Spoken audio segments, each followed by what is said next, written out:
नाजरीन अस्सलाम वालेकुम। हकीम मोहम्मद अज़हर भंबूरी हाज़िर खिदमत है।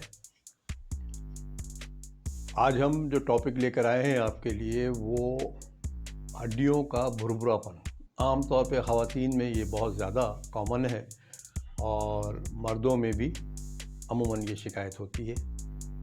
हड्डियों का भुरभुरापन या ऑस्टियोपोरोसिस, इसकी बुनियादी वजह ये होती है कि हम दूध, दही, विटामिन डी इनका इस्तेमाल नहीं करते हैं ज़्यादा, तो उसकी वजह से फिर औलाद की ज़्यादती ख़वातीन में ख़ास तौर पे, उससे कैल्शियम की कमी हो जाती है, विटामिन डी की कमी होती है और उसकी वजह से हड्डियों में की जो बनावट है उसके अंदर तब्दीलियाँ आना शुरू होती हैं। उम्र के साथ साथ ये तकलीफ़ बढ़ती रहेगी।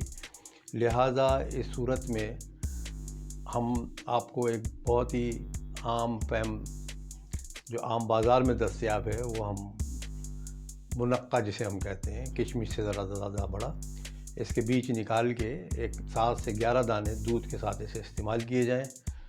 तो ये आपने देखा होगा कि पुराने ज़माने में ख़वातीन ज़च्चगी के बाद अमूमन मुनक्के का इस्तेमाल कराया करती थी। उसकी वजह यही थी कि मुनक्का जो है उसके अंदर कुदरत ने ऐसी चीज़ें रखी हैं जो ऑस्टियोपोरोसिस की तरफ गामज़न नहीं होने देती मरीज़ को और उसकी हड्डियां मजबूत रहती हैं। लिहाजा ज़रूरी नहीं है कि ऑस्टियोपोरोसिस ही भुरभुरापन ही हड्डियों में हो तो आप मुनक्का इस्तेमाल करें। आम दिनों में भी आप मुनक्का इस्तेमाल कर सकते हैं, लेकिन अगर शुगर के मरीज़ हैं तो वो अपने मुआलिज से मशवरे के बाद इसे इस्तेमाल कर सकते हैं। इसके इस्तेमाल से हड्डियाँ मजबूत होती हैं, आप अपने आप को बेहतर महसूस करते हैं। हल्की फुल्की एक्सरसाइज भी किया करें सुबह उठ के। सुबह अगर नहीं मिल सके तो थोड़ी सी चहलकदमी कीजिए। ये तमाम चीज़ें अगर आप इस रखेंगे तो आप ऑस्टियोपोरोसिस से बचे रहेंगे। Thank you. मज़ीद मालूमात के लिए हमारे यूट्यूब चैनल को देखते रहें।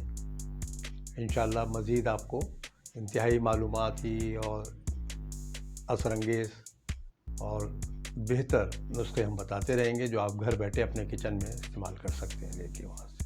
Thank you.